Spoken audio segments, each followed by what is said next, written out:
On another note, Detroit has become a no-fly zone. So majority of the artists are not allowed here.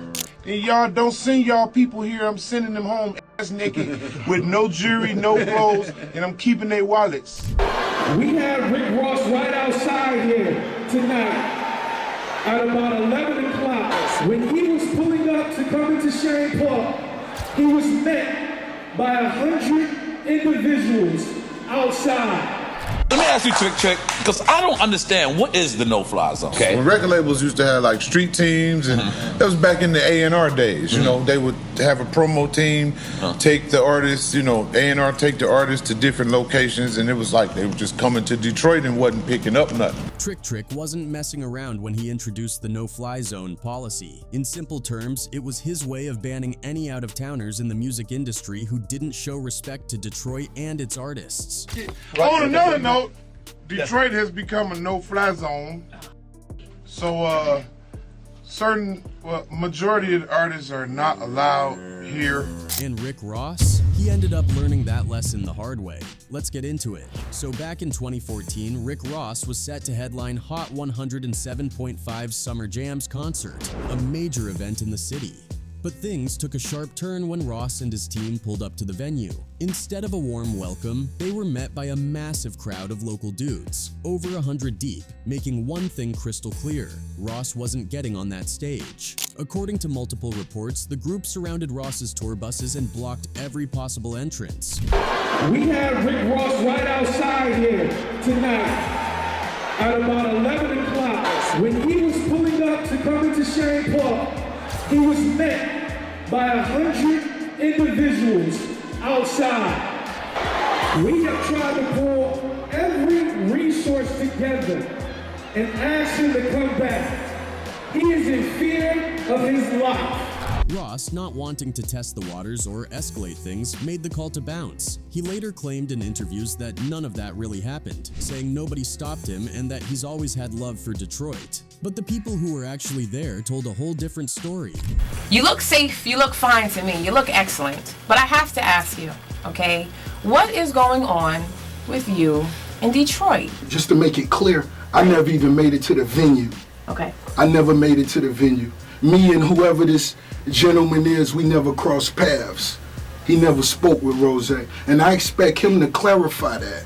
And Trick's team didn't leave room for speculation either. His manager at the time, Arthur Alston, confirmed it all. He even sent a formal email to MLive.com backing up the claim that Trick had something to do with shutting Ross down. And he made sure the message came directly from Trick himself. In fact, Trick pointed everyone straight to the music video for his track No Fly Zone featuring Royce da 5'9". He told folks to peep what he says at the 117 mark of the video, because that's where the real message was hiding in plain sight. And when you listen to the lyrics, Trick doesn't mince words. I created these laws so I enforce them. All we're coming for is our portion. They don't want to do what we tell them, so we force them.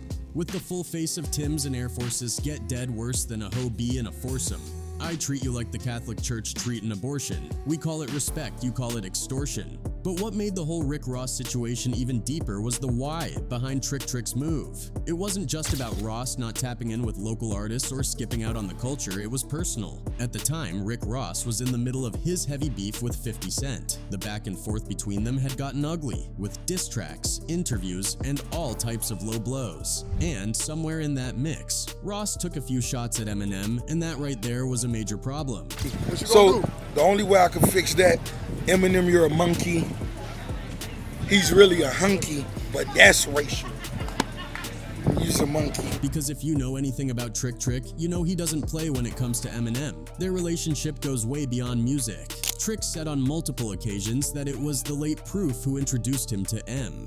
From that point, M always had Trick's back. Eminem helped put Trick on in the industry when doors weren't opening. He gave him major cosigns, worked with him on iconic tracks like Welcome to Detroit, and even stepped in to help him out legally during a tough time. Literally bailed him out of jail when things got rough. I was like, okay, let's go. I'm leaving. I get around the corner, the shooting going off. I hear shots. Oh, you want to talk to me about some punk that happened? So yeah, when Rick Ross came for Eminem, even if it was part of the larger 50 Cent beef, Trick took that personally. He wasn't about to let anyone take shots at someone he considered family and still show up in his city like everything was sweet. Now, Rick Ross wasn't the only one who got checked by Trick Trick. Benzino caught heat too, and it had to do with Eminem once again. Now, if you've been following the long-standing beef between Benzino and Eminem, you already know that their issues go way back. But things really reignited in 2024 when the back and forth between them hit a whole new level of petty. It all started when Eminem dropped some fresh bars where he took shots at Benzino and even threw in a jab at Benzino's daughter, Coi Leray. That didn't sit right with Zeno, obviously. He clapped back with a diss track titled Rap Elvis, trying to play on the idea that M is just another white rapper taking from black culture. That angle's been part of Benzino's argument for years, but this time, he wanted to make it more dramatic, more disrespectful. So what did he do? He flew all the way to Detroit just to shoot the video for Rap Elvis in front of Eminem's restaurant Mom's Spaghetti. Hold up, I gotta get that. Crazy, man. In videos that quickly went viral, you can see Benzino pulling up to Mom's Spaghetti, walking in, tasting the food, and then throwing it out like it was trash. He even went as far as picking up the restaurant signage board and putting it in his car like he was taking a souvenir. Oh, man.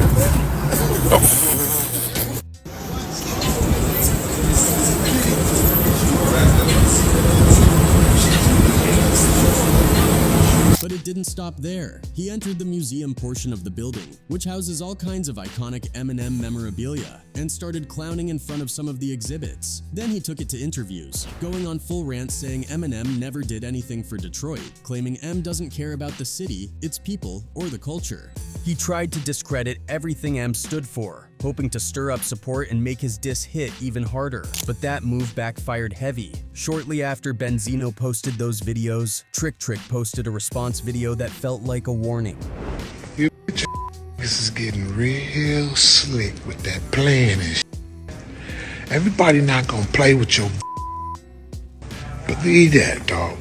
People online quickly pieced it together and started saying Benzino must have waited until he was long gone from Detroit before dropping those clips, because if he had still been in the city, he might have faced some real consequences for disrespecting M and pulling a stunt like that in his hometown. But it didn't take too long before Benzino started switching up his tune. Fast forward a little bit, and he ended up actually apologizing to Eminem. Got nothing against Eminem, Eminem can rap, but I care about us more. I don't want to talk about it no more. For 22 years, every time I do an interview, they ask me about Eminem. Now for context, let's take it back to where this all started. The Benzino and Eminem feud kicked off in the early 2000s, right around the time Eminem dropped The Eminem Show in 2002. The album was a massive hit, critically and commercially. But when the Source magazine, which Benzino co-owned, reviewed it, they only gave it a 4 out of 5 mics. For most rappers, that's a solid review. But for M, it felt like a personal jab. He believed that he'd never get a 5 mic rating from the Source simply because he was white. And whether people agreed with him or not, that planted the seed for one of the most intense beefs in hip-hop media history. M didn't just sit back and eat it either. He started taking shots at the Source in interviews, distancing himself from the magazine, and ignoring Benzino completely during his 8-mile promo run. There was even an incident in Puerto Rico where Benzino reportedly pulled up backstage to do an interview, and M straight up refused to even acknowledge him. Benzino later talked about it in interviews like it was no big deal, and instead of letting it go, he fired back with a diss freestyle of his own. And from there, it was war. Later in 2002, Benzino decided to take his beef with Eminem to another level entirely. He dropped a diss track called Pull Your Skirt Up, and there was no mistaking who it was aimed at. Not long after, Benzino kept the heat on with another diss record titled I Don't Wanna. At that point, Eminem was done playing nice. He responded with a vengeance. Eminem came back with a string of brutal diss tracks that basically dismantled Benzino piece by piece. Tracks like The Sauce, Invasion, and the now legendary Nail in the Coffin were lyrical nukes. M clowned Benzino's rapping ability, calling him washed and irrelevant. He dragged him for being way older and still trying to pose like a gangster. He exposed shady business dealings and straight up humiliated him for using the Source as a personal attack platform. One of the most quoted bars went, "I would never claim to be no Ray Benzino, an 83-year-old fake Pacino. So how can he hold me over some balcony without throwing his lower back out as soon as he goes to lift me?" Eminem didn't stop there. He also called out Benzino's tactics in the industry, exposing how he was begging for guest appearances and using the Source to prop up a failing career. And you put Jada on a track, that's how much you suck. D in the industry, swear that you in the streets hustling, you sit behind a effing desk at the source kissing, and begging Mother F for guest appearances, and you can't even get the clearances. Cause real lyricists don't even respect you or take you serious. It's not that we don't like you, we hate you, period. Benzino wasn't about to let that slide either. He clapped back with tracks like Die Another Day, and even did a parody version of Eminem's classic Lose Yourself called Better Lose Yourself. But instead of sparking support, those responses made things worse. That's when Benzino crossed a dangerous line. He took things beyond rap. In one of his songs, he made disturbing threats toward not just Eminem, but even his daughter Haley. The hip-hop community didn't take that lightly. Radio stations stopped supporting his music. Fans started turning their backs. His credibility tanked. Basically, Benzino went from being a loud voice in hip-hop to a walking L. And when the music wasn't landing anymore, Benzino started using The Source, the magazine he co-owned, as his personal weapon. He tried to ruin Eminem's reputation by running hit pieces, negative articles, and smear campaigns. But M kept firing back. He dropped Go to Sleep, another scathing diss, not just aimed at Benzino this time, but Ja Rule caught some stray bullets too. And just to rub salt in the wound, Eminem landed the cover story for XXL magazine, which just so happened to be The Source's biggest competitor. That sparked a whole feud between the two publications. Benzino kept swinging with more diss tracks like Fallin' Down, taking shots at both Eminem and 50 Cent.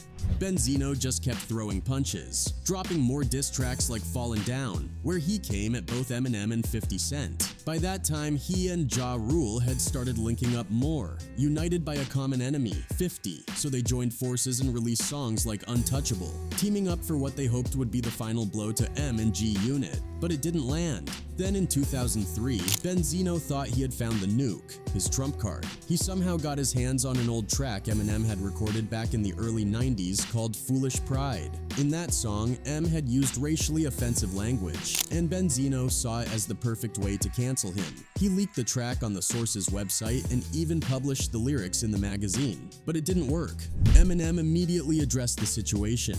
He admitted the song was real, said it was made when he was young and angry after a bad breakup, and that he deeply regretted it. He apologized sincerely, and the fans believed him. The culture accepted the apology and kept it moving. So with that, Benzino's last major shot fizzled out. The hip-hop world had already made up its mind. Eminem won. Years later, the whole saga still haunted Benzino. In a surprisingly emotional moment on Drink Champs, Benzino broke down talking about the beef. He admitted that it had been weighing on him for over 22 years. He even said it damaged his relationship with his daughter, Coi Leray. According to him, she likely felt pressured to side with Eminem because the whole world was against her father. My daughter came into the industry figuring that, hey, I gotta be cool with Eminem because everybody's against my dad. You think that cool? Nah, man. And it didn't stop at Benzino. Trick supposedly banned other major names too, like Young Jeezy, Diddy, and a few more. And if you ask Trick about it, he still doesn't give a damn. Apparently, the whole no-fly zone thing really started gaining traction after a series of high-profile incidents where artists from outside Detroit were basically told, you can't just pull up here, make money and bounce. Trick made it clear if you're not showing love or giving back to the city, then don't expect a warm welcome. At its core, the policy was about respect. At least that's how Trick framed it. According to him, the no-fly zone wasn't some move to stir up drama or press artists for clout. It was about protecting the local scene. He felt like major labels and big-name rappers would roll through Detroit, sell out shows, get their bag, and dip, all without even thinking about the talent that was coming up right there in the city. Okay. When record labels used to have like street teams, and that was back in the A&R days, you know, they would have a promo team, take the artists, you know, A&R take the artists to different locations, and it was like they were just coming to Detroit and wasn't picking up nothing. They would charge the local artists to perform, and the local artists would bring 20, 30, 40, 50, 60 people sometimes to this event that will pay to get in. It's like, how is you charging them and they bringing you revenue? Trick saw that as a slap in the face to Detroit artists who were grinding with little to no recognition, and he wasn't going to let it slide. He said his mother's words stuck with him. If you don't like something, do something about it. So he did. He drew the line and basically said, you're either with us or you're not flying in at all. Now some people praised him for it. I kept hearing my mama say, you don't like it, do something about it. You don't like it, do something about it. Man, I was watching these youngsters, man. I was watching artists. I watched my generation of artists come through. They saw Trick as someone who stood up for his city when no one else would. They felt like he was putting Detroit back on the map and making sure outsiders respected the city instead of using it as a quick paycheck. In their eyes, the no-fly zone gave local artists more leverage, more visibility, and a chance to get a seat at the table. But of course, not everyone agreed. Critics started calling the policy outdated and counterproductive. They argued that shutting down artists or threatening promoters only hurts the Detroit rap scene in the long run. Instead of opening doors, it was closing them, scaring off major acts, creating unnecessary beef, and turning Detroit into a city people were hesitant to do business with. But Trick wasn't trying to hear any of that. In an interview, he doubled down, saying, "I don't give a F how it's affected my reputation. It just would be wise for promoters to call me and check on the artist they trying to book before they book them. They gonna F around and book somebody I don't want here, and I'm gonna tear his ass up when he gets here." Fast forward to 2020, and Trick reminded everyone that the no-fly zone was still in full effect. When the nationwide protests kicked off after the murder of George Floyd, cities all over the country were dealing with both peaceful protests and chaotic looting. Trick had a strong message for anyone thinking of coming to Detroit on some reckless energy. He hopped on IG and posted, "These boots on the ground, be safe. Hashtag no fly zone on all outside disruptive mother Fs. Stay in your neighborhood and protest. We got our city. Anything caught destroying property in the city of Detroit will be dealt with accordingly. The few we've caught already know these to be facts. Try me." Now let's rewind to 2006 for a second to the tragic loss of Proof, a founding member of D12 and one of Detroit's most respected rap figures. While his death wasn't directly connected to the no-fly zone policy, it definitely shifted the vibe in the city. Proof wasn't just known for his lyrical skills. He was also a big brother figure to a lot of Detroit artists, including Trick. In fact, Trick has talked about how Proof used to drop gems about navigating the music industry and building a real career out of it. So when Proof passed, it hit the city hard. You know, Proof was the cat that introduced me to the whole culture of hip hop. I didn't, I was a street nigga, you know what I mean? I'm in the hood selling dope. Rap was the fun. After that, Detroit's hip-hop community became even more protective of its culture and legacy. The no-fly zone mindset got even stronger from that point, because now it wasn't just about business, it was about honoring a fallen legend and protecting a culture that had already taken too many hits. Detroit wasn't just another stop on a tour, it became sacred ground for a lot of people.